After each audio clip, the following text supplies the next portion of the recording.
8시 3분 세상을 연다 박찬숙입니다. 지금 살인죄 공소시효 폐지하자, 흉악범죄 영구 미제로 끝나선 안 된다, 사회적 분위기가 있는데 예를 들어서 가장 중요한 태완이법이라고 얘기합니다. 내일 국회 본회의 통과를 앞두고 있습니다. 대표 발의한 서영교 의원 만납니다. 안녕하십니까? 예, 안녕하세요. 서영교입니다. 네, 서 의원께서 태완이법에 매달렸다 이렇게 보여집니다. 그 의도나 계기가 특별히 있으셨습니까? 의도가 있었던 것이 아니고요. 네. 어느 날 TV를 보았습니다. 네. 한 아이가 6살밖에 되지 않은 아이에게 누군가 황산을 얼굴에 뿌렸고 의도적으로 목구멍 속으로 집어넣었습니다. 네, 네. 이 아이가 누가 했는지를 죽어가면서 증언했습니다. 네, 이웃집 아저씨라고. 누구라고. 네. 예, 셋대 아저씨라고. 네. 그런데 검찰이, 경찰이 초동수사 단계에서 어떻게 했는지, 증거를 제대로 찾지 못했는지, 네.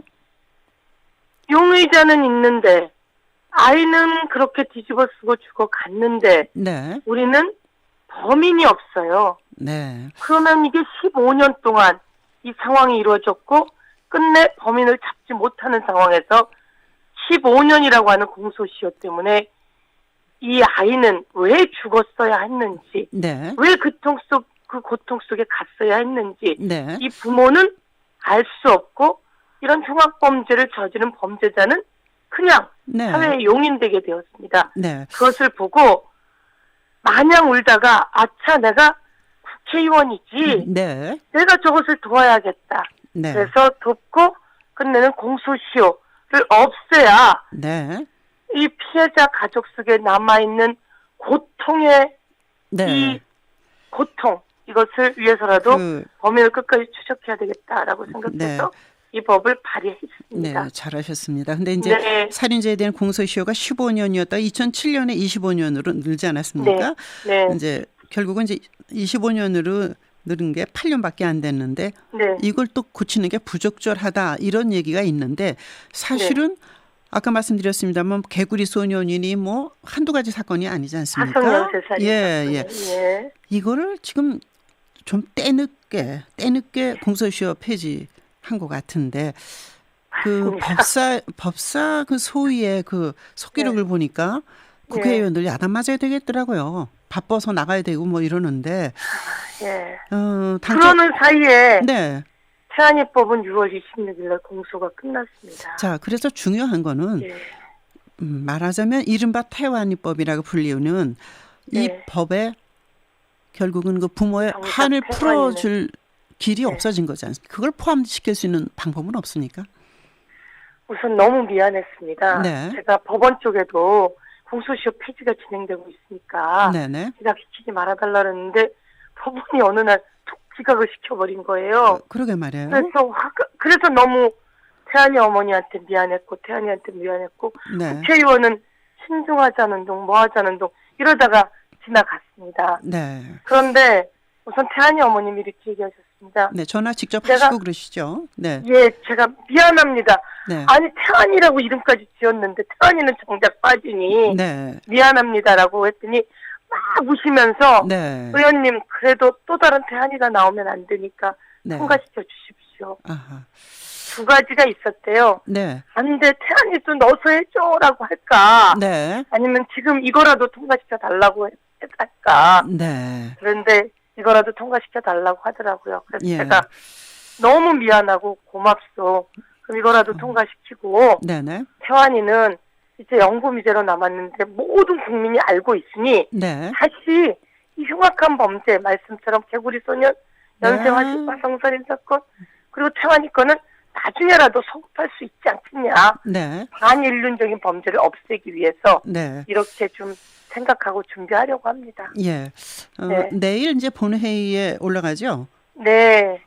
아마 이제 통과될 걸로 보이는데 그동안에 이제 강간치사, 유기치사 이번 개정안에 들어갔습니까? 제외됐습니까? 저가 개정안에 넣었었는데요. 그 강간치사, 유기치사가 아직은 법적으로 형법에 7년 이하의 징역으로 되어 있습니다. 7년밖에 안 돼요?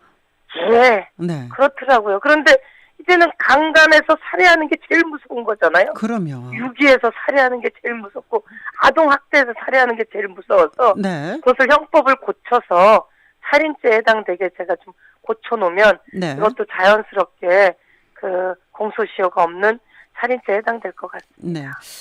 네. 이걸 보면서 태완이에게 그런 짓을 한 어느 구석에 있는 인간이 미소 짓고 있을지 모르겠어요. 그렇죠. 예. 예.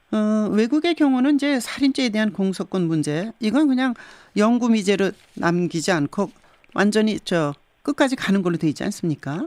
예, 뭐 가장 가까운 일본이 그렇죠. 저희랑 비슷했습니다. 15년에서 25년으로 네. 2004년도에 연장했다가 2010년도에 무서운 강간 흉악범죄가 있으면서 네. 아예 공소시효를 2010년도에 12개 네. 아까 제가 말한 것처럼 강간 살해, 유기 살해까지 넣어서 네. 12개 항목 정도에서 공소시효를 완전히 폐지했고요. 네. 미국은 아예 살인범죄에 대해서 공소시효가 없고요. 네. 뭐 특정한 주들은 강간 뭐 이런 것들에 대해서도 공소시효가 없고요. 네. 영국은 저희도 요번에 이제 알았습니다. 이번 만들면서 네. 정범죄 외에는 공소시효가 없더라고요. 아. 독일 같은 경우에는 나치 전범을 끝까지 추적하잖아요. 그래, 요즘 뭐 뉴스도 나오잖아요. 그렇죠. 94세대 무슨 범인을 맞습니다. 끝까지 추적하고. 예. 그리고 면서 이런 태완이 사건 같은 흉악범죄에 대해서는 네. 그냥 법원이 공소를 중단시켜버려요. 네. 그러면 공소시효가 없습니다. 그래서 더 이상 범죄자는 숨을 곳이 없다. 네. 그런 뜻에서 범죄가 예방되는 효과도 아주 많고요. 네. 그리고 이 초동 단계에서부터 경찰이나 검찰이 수사를 철저히 하죠. 네. 왜냐하면 초동 단계에서 안 하면 끝까지 그렇죠. 가야 되니까. 뭐 증거가 그냥 인멸되니까. 그렇죠. 그래서 초동 단계에서 증거를 갖는 게 가장 중요하고요.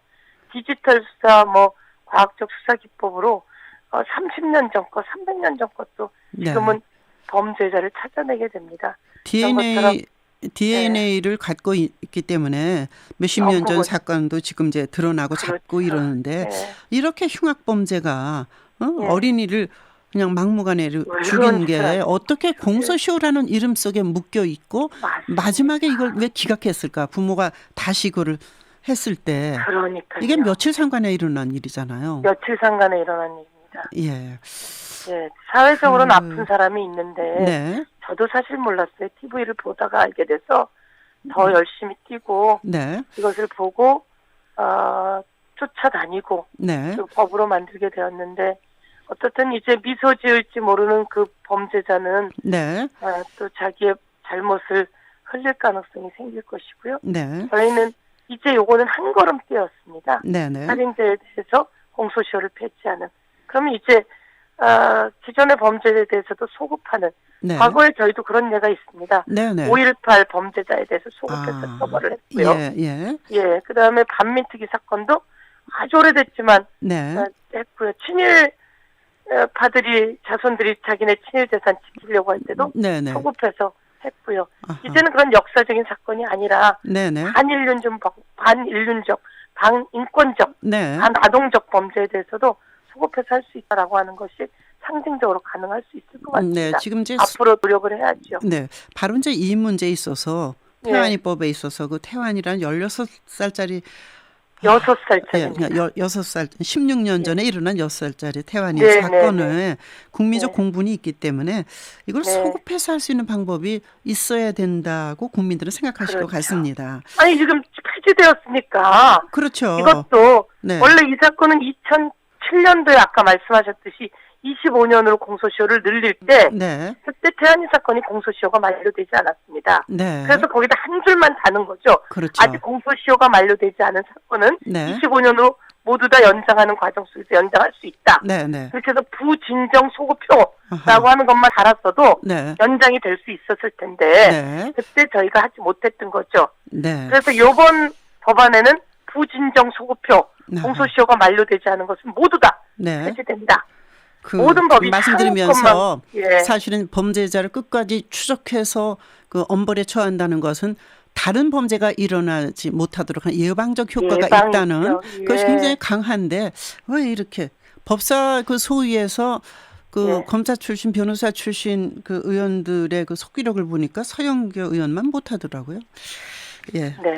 엄마 마음으로 국회의원이 되었는데 예. 네, 제가 좀 당황했었습니다. 그분들 사실 개인적으로 설득도 하고 예. 이랬는데 몇 마디 던지면 네. 이제 어렵습니다. 그런데 고맙게도 좀 그분들한테 미안하지만 언론이 그 속기록을 열어줘 버렸더라고요. 그러고 나니까 이분들이 우리가 빨리 움직였어야지라고 해서 이번에는 다 전향적으로 검토해서 했고 다시 전체 회의에도 똑같은 생각을 가진 사람들이 많을 수 있습니다. 네, 그럼요. 근데 법사위 다른 의원들을 설득해주겠다고 그분들이 그럼 전체 회의에서 괜찮겠죠? 우리가 설득할게요.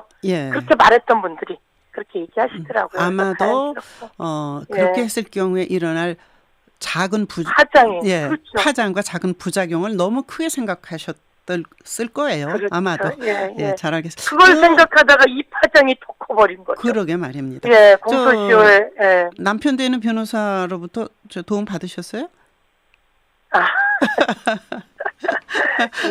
인권 변호사라서 사실은 많은 부분을 도움을 주고 있고요. 네, 알겠습니다. 그런데 이건 법적 도움을 떠나서 아픈 가슴 더 이상 이런 범죄가 일어나지 않게 더 이상 묻지마 살인도 안 일어나게 하는 엄마들의 마음이 법을 바꾸는 것 같아요. 그렇습니다. 오늘 잘 들었습니다. 고맙습니다. 오늘 따뜻한 인터뷰도 고맙습니다. 네, 감사합니다. 네, 감사합니다. 서울 중랑갑의 서영교 새정치민주연합 의원 만나봤습니다. 8시 15분입니다.